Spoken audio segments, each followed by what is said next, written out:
So hi guys, పాపం ప్రతాప్ ఈ movie review అంటే చూద్దాం. సో దానికన్నా ముందు మన ఛానల్ అయితే సబ్స్క్రైబ్ చేసుకోండి, లైక్ అయితే వేసుకోండి. సో ఈ సినిమా ఒక బేసిక్ స్టోరీ లైన్ ఏంటో చెప్తా. హీరో ప్రతాప్ తను వచ్చేసరికి పెళ్లి చేసుకుంటాడు. పెళ్లి చేసుకున్న తర్వాత తన వైఫ్ వచ్చేసరికి తన ఉన్న ఒక డిజార్డర్ వచ్చేసరికి ఊరికి మొత్తం తెలుస్తుంది ప్రైవేట్ గా. ఆ డిజార్డర్ ఏంటి, దానివల్ల మన హీరో ప్రతాప్ విలేజ్ లో ఏం ఫేస్ చేస్తాడు అనేది ఈ మూవీ యొక్క బేసిక్ స్టోరీ లైన్ అని చెప్పుకోవచ్చు ఫ్రెండ్స్. ఈ స్టోరీ లైన్ తో ఈ సినిమా అయితే రన్ అవుతుంది అని చెప్పుకోవచ్చు. ఫస్ట్ ఆఫ్ కామెడీ లెవెల్ అయితే నెక్స్ట్ లెవెల్ అయితే ఉంటుంది అని చెప్పుకోవచ్చు.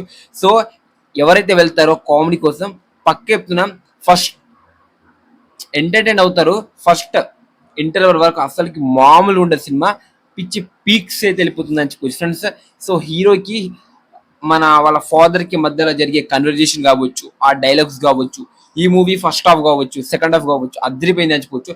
లొకేషన్ కావచ్చు, ఈ సినిమా వచ్చేసరికి పల్లెటూరు బ్యాక్గ్రౌండ్ లో అయితే జరుగుతుంది అని చెప్పుకోవచ్చు.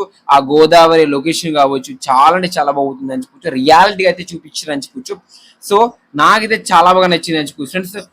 అసలుకి క్యారెక్టర్ లో ఇన్వాల్వ్ అయిపోతాం. అలానే కొన్ని కొన్ని క్యారెక్టర్స్ అయితే మనకైతే చాలా బాగా నచ్చుతుంది అని చెప్పుకోవచ్చు ఫ్రెండ్స్.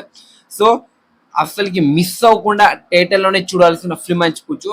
సో మీకు ఎంటర్టైన్మెంట్ కావాలి, మాకు ఎమోషన్ కూడా కావాలి, మాకు అన్ని కావాలి అంటే ఈ సినిమా అయితే పర్ఫెక్ట్ గా మీ దగ్గర అయితే సెట్ అవుతుంది చెప్పుకోవచ్చు. ఫస్ట్ హాఫ్ అయితే మొత్తం ఎంటర్టైన్మెంట్, కానీ సెకండ్ హాఫ్ లో కొన్ని ఎమోషన్ సీన్స్ ఉంటాయి, అయితే నెక్స్ట్ లెవెల్ అయితే ఉంటుంది అని చెప్పుకోవచ్చు. సో మీరైతే పక్క ఎంటర్టైన్మెంట్ అవుతారు, ఎక్కడ డిసప్పాయింట్ అయితే ఈ సినిమా అయితే అవరించి క్వశ్చన్స్. సో ఆ పల్లెటూరు బ్యాక్గ్రౌండ్ లో కావచ్చు, ఆ లొకేషన్ కావచ్చు, చాలా అంటే చాలా రియాలిటీగా అయితే చూపించింది అని చెప్పుకోవచ్చు. ఇది మన డైలీ లైఫ్ లో మన చుట్టుపక్కల లేకపోతే మన పల్లెటూరులో జరిగిన దాన్నే ఈ స్టోరీ లైన్ గా తీసుకొని వీళ్ళైతే తీయడం అయితే జరిగింది అని చెప్పుకోవచ్చు. సో డైరెక్టర్ తన విజన్ ఏ లెవెల్లో తీయాలనుకుంటే ఆ విధంగా అయితే తీసింది అని చెప్పుకోవచ్చు.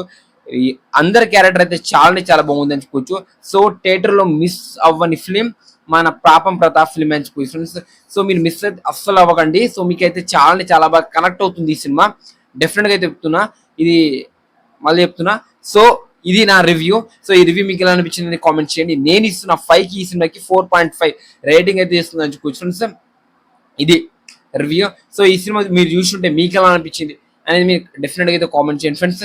సో మళ్ళీ చెప్తున్నా, don't miss in theatre, go and watch near by theatre. మీరైతే చాలా బాగా ఎంటర్టైన్ అవుతారు, నాది గ్యారంటీ చెప్తున్నా కదా.